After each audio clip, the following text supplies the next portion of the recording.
hopya. Ilang fire trucks ang naipagkaloob ng pamilya Chua. Pero bago yan, hindi naging madali ang kanilang pinagdaanan. Halika't samahan niyo kung tuklasin at alamin ang kanilang tunay na buhay at tunay na kwento. Good morning, Jeric. Welcome to Real Talk. Thank you for having me. Take us back. Anong history ng Eng Bitin? Kwentuhan mo kami.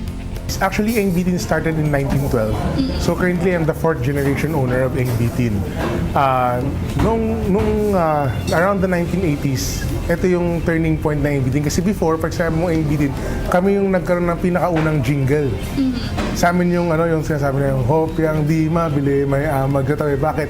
Kasi yung hopya namin before, Hopyang di mabili may amag. yes, may amag sa tabi. Kasi nga, yung hopya namin before talagang hindi masarap.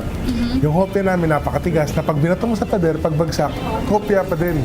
Yung time na hinandle ng father ko, ni Mr. Jerry Chua, Mr. Ube, yung business namin, yun yung point na wala na kaming pambayad ng raw materials, wala na kaming pambayad sa mga tauhan.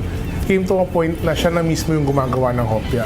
Wala siyang mga kaibigan, wala siyang mga family, sabi nga niya. Dahil sabi nga niya, in times of crisis, doon mo malalaman kung sino talaga yung totoong friends mo at yung kumbaga magiging closer sa family. Unfortunately, at that time, hindi pa rin mabenta. So sabi niya, hindi laging pwedeng ganito, we have to do something different. So anong ginawa niya? Nag-imbento siya ng kakaibang hopya. Una, gumawa siya, dati ang hopya, pag sabi mong hopya, hopya is made of pork lard, taba ng baboy. Sabi niya, para maiba, kailangan ko maging mas healthy. Gumawa siya ng hopya na made of corn oil. So, hindi nag-take off. Hindi siya nag-click. Tapos sabi niya, dapat gusto ko masulit yung hopya ko. Gagawa ko ng hopya na manipis yung balat, makapal yung palaman. Hindi pa rin nag-take off. Hanggang sa isang araw nga, napunta siya dyan sa... Kasi sabi ko, araw-araw siya yung gumagawa ng hopya, siya yung nagbabalot, siya yung nagbebenta. So, after niya gumawa ng hopya, pumupunta siya lagi sa Ongpin Supermarket before. Bakit siya pumupunta ron? Araw-araw na ginawa ng Diyos, pumupunta siya sa Ongpin Supermarket para magpalamig. Kasi noon wala namang aircon yung tindahan. Isang lugar lang ang may aircon dito, yung Ongpin Supermarket. So araw-araw pupunta siya doon. Hanggang sa napagkamalan siyang isang shoplifter. Bakit? Kasi araw-araw pumupunta siya doon, wala naman siyang binibili. Kasi ikot lang siya ng ikot. Ang reason nga noon, para magpalamig. Kasi ang init buong araw siya na yung gumagawa. So, hanggang sa isang araw, meron ng sumusunod na gwardiya sa kanya. Yung gwardiya naka-civilian. Pero alam niyang gwardiya. Paano niya nalaman na gwardiya? Kasi nga araw-araw andyan siya. So, kilala niyo na sino yung mga gwardiya. Yeah. So, sabi niya, okay lang. Pasundan niyo ako ng gwardiya. Okay lang. Wala naman akong ginagawang masama. Di naman ako nagnanakaw. Wala naman akong ginagawang mali. Hanggang sa isang araw nga, sabi niya, init pumunta siya doon sa nagbebenta ng ice cream.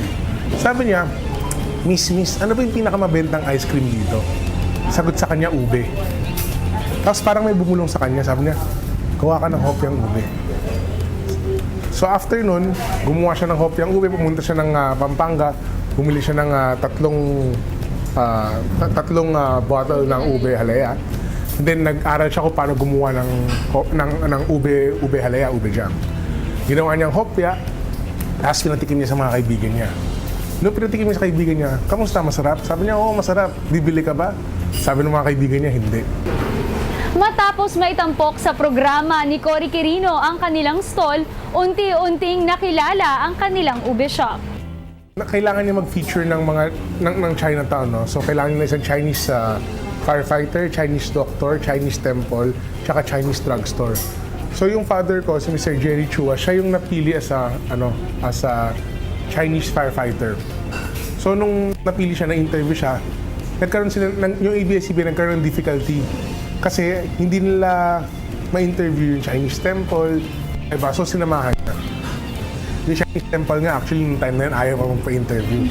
Ginawa na lang ng father ko, pinuntahan niya yung, Master, pa-interview na kayo. Sabi niya, dapat magpa-interview kayo. Sabi niya, bakit? Kasi pag nagpa-interview kayo, dadami yung magdo-donate dito. So, naging gano'n. In short, kumbaga, siya yung tumulong mag-convince nun sa iba na magpa-interview. Hanggang sa yun nga, after nung interview, bumalik na sila rito. At that time, sabi pa ng father ko, Ma'am Cory, gusto mo bang sumakay ng fire truck? Oo, tuwan-tuwa naman si Ma'am Cory kasi first time niya makasakay ng fire truck. So from kung saan sila umikot, nagsakay sila ng fire truck pabalik dito ng Binondo. And then, niyaya pa ng father ko na kumain siya dito sa Chunky. Yung Chunky before used to be hindi Aminter. So, sabi ni Ma'am Cory, nako Jerry, hindi na nagmamadali kami. Sa loob-loob ng father ko, tuwan-tuwa siya. Bakit? Kasi nung time na yun, wala nga siyang pera eh. Sabi niya, kung nagkataong umuo yun, hindi siya pa magbabayad, wala rin siyang pera nung time na yun. Hanggang sa isang araw, after mga 2 weeks yata, tumawag yung producer ni Ma'am Cory. Kaya, Jerry, may promise pa si Ma'am Cory sa'yo. Ano yun? Sabi ng father ko, kasi nakalimutan niya na eh. Hindi, actually, wala naman sa loob niya. Sabi ni Ma'am Cory, tutulungan ka raw niya, pupunta raw siya dyan, fi-feature raw niya yung hopya ube mo. After nun, yun na, dahan-dahan, nakilala na yung hopyang ube.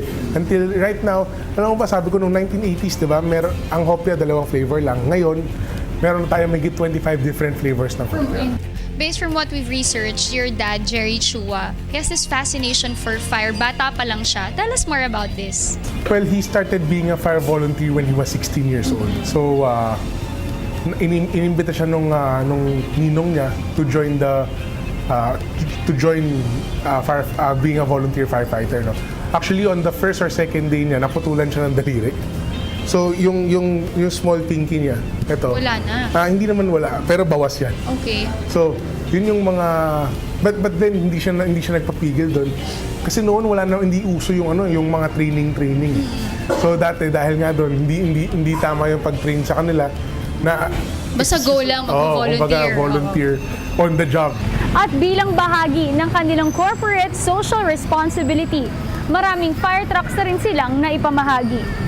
Dito namin pinoprocess lahat ng tawag, lahat ng text, lahat ng radio calls namin regarding fire incidents. Dito makikita nyo, ito yung text server namin na basta pagka merong sunog, dito na marireceive, dito na may katanong ng fire, may nag-register, mga ganon. Tapos, ganon din, ang text fire is available kahit sa social media. Well, itong Cafe Messenger, ito yung tinatawag namin the Volunteer Fireman's Coffee Shop. Kasi 100% ng kinikita nito actually is dinodonate namin towards yung cause namin, which is firefighting. So ito yung pumupondo sa text fire, ito yung pumupondo rin sa Binondo Paco Volunteer Fire. What are your tips and advices to those young aspiring entrepreneurs? Kailangan talaga gusto mo yung ginagawa mo and you have to believe in your product. So you have to work hard for it. Hindi naman pwedeng basta lang, katulad sa amin, the product is, kumbaga our very key ingredient for us to be successful. Kaya hindi namin pinapabayaan yung quality namin. Quality and innovation, yun yung laging nasa dugo namin. Ako si Jerry Chua, isang entrepreneur, tunay na tao, at yan ang aming tunay na kwento.